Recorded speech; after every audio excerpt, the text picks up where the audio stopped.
safety net. Herds are one of the 6 basic groups of animals. They are best known for their ability to fly, which can be trained through their natural behavior. Bird training is not that easy to do. It requires patience, time, proper nourishment, and positive reinforcement.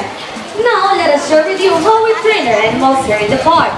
We use the system called operant conditioning. So whenever animals do a certain behavior that we want them to do, we give them anything they like as a reward.